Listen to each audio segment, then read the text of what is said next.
You wake up early, before the sun, before most people even open their eyes. You get dressed, you skip breakfast, and you go to work. You show up on time. You don't complain. You do what you're told. And you've been doing this for years now, maybe your whole life. Maybe you watched your parents do the same thing before you. Work, come home, pay bills, repeat.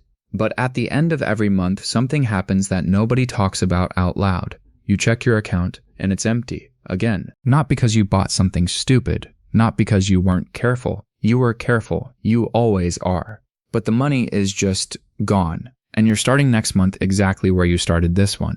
So you tell yourself the same thing you always tell yourself. Work harder, make more. Maybe next month will be different, but deep down you already know next month won't be different, because next month never is. And the question that keeps you up at night, the one you don't say out loud because it feels dangerous to even think, is this. Why?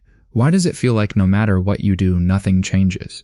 You're not lazy. Nobody who wakes up before the sun is lazy. You're not irresponsible. You're not making excuses. So what is it? Here's what nobody told you. You were lied to, not by a person, not by one moment, but by everything around you growing up. You were told that if you work hard, you'll be okay. That's the promise. That's the deal. Work hard, stay loyal, keep your head down, and eventually life will reward you. But here's what they didn't tell you. That promise was never designed for people like us. It was designed to keep people working, not to make them wealthy. There's a difference between surviving and building, and nobody in our world ever explained that difference. Rich families don't get rich by working harder than you. Let that sink in for a second. The man worth $10 million is not working 10 times harder than you. He's probably working less. He's sleeping while his money moves, while his investments grow, while his assets appreciate. He didn't build that by showing up early and leaving late. He built it because someone, his parents, his environment, his network, taught him that money is a tool, not just a reward. You were taught to earn money. He was taught to own things that make money.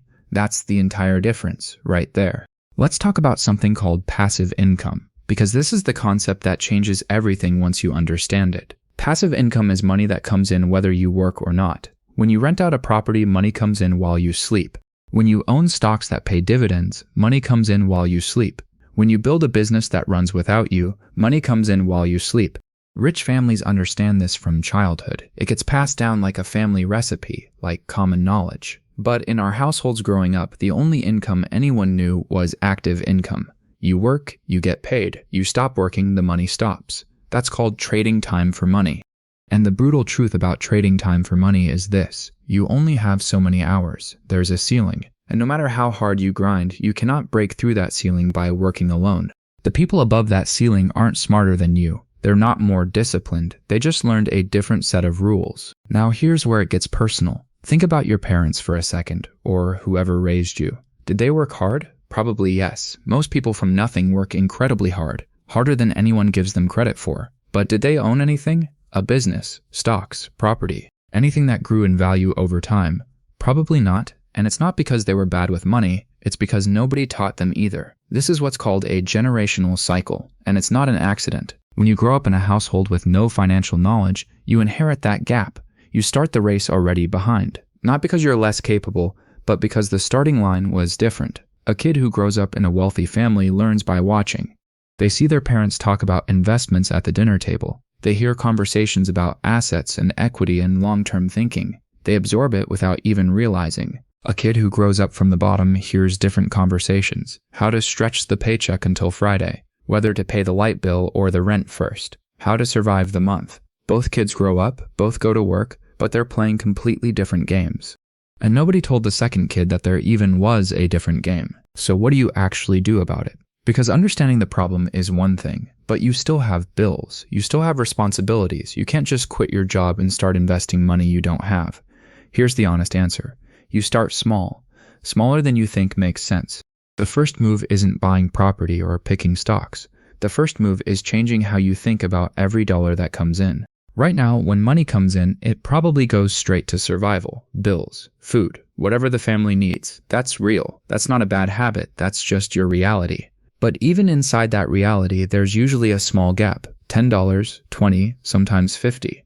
Most people spend that gap without thinking. A few people start doing something different with it. They start treating that small amount like a seed, not because $10 will make them rich, but because the habit of putting something aside, anything, starts rewiring how your brain thinks about money. You stop being someone money flows through. You start being someone money stays with. That shift in identity is worth more than any specific investment strategy.